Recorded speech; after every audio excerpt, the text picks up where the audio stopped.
If you read the central bank data, it shows that the Kenyan economy, we have now borrowed. Our national debt is now over 12.1 trillion Kenya shillings.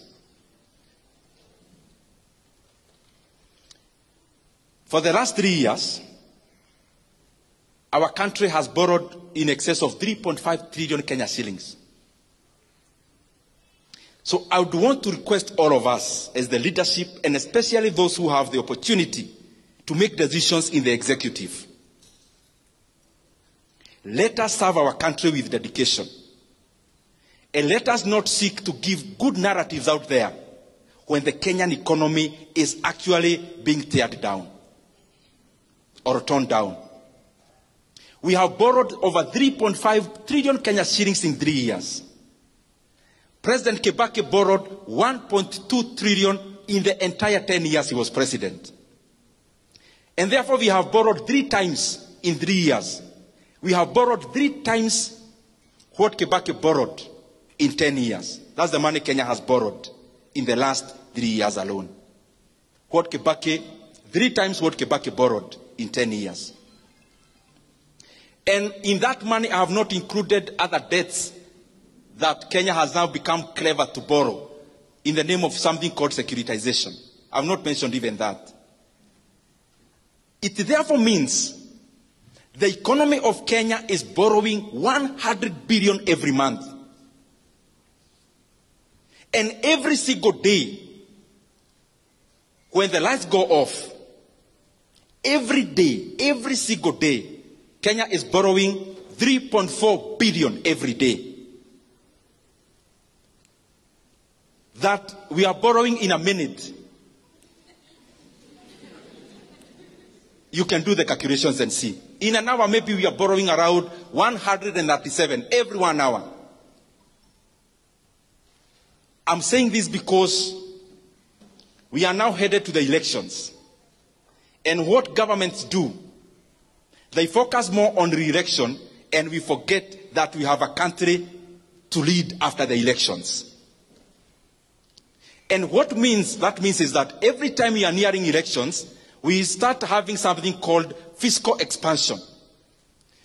Because maybe there is nothing much to be seen for the past year, then in basically 1 year, we want everything to be seen. And therefore, what do? We become reckless in borrowing. Kenya is there now. That now our debt is 12 trillion Kenya shillings.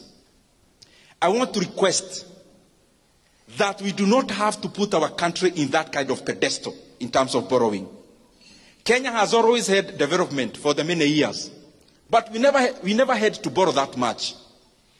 President Kibaki did a lot of development. He borrowed only 1.2 trillion for 10 years. Where is the 1.2 trillion we are borrowing every year going? To make the matter worse, everything you see with your eyes happening in Kenya now, in terms of development, what you can see, for example, the expansion of this Keno-Marwa road, is not even part of the 12 trillion borrowed.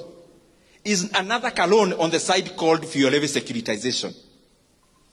Everything else you see in Kenya in terms of development, like even the Talanta Stadium, is also not part of the 12 trillion debt.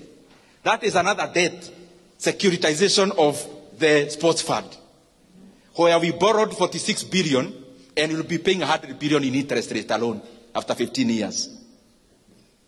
Even the expansion of Nairobi-Nakuru Road is also not part of the 12 trillion you have borrowed.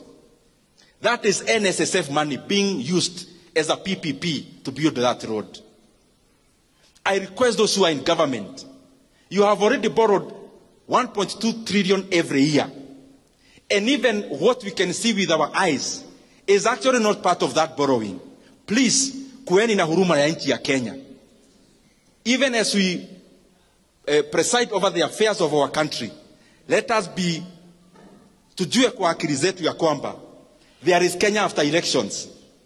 Let us not run our country in terms of overheating it. We must avoid to become like Sri Lanka. We must avoid to become like Ghana. We must avoid to become like Ethiopia. we must avoid to become like Zambia in the recent years. Because Kenya is a strong country with internal resources. This issue of profligate borrowing must come to an end if we really care about this country. Asanteni sana, Mungu awabariki. Asante sana.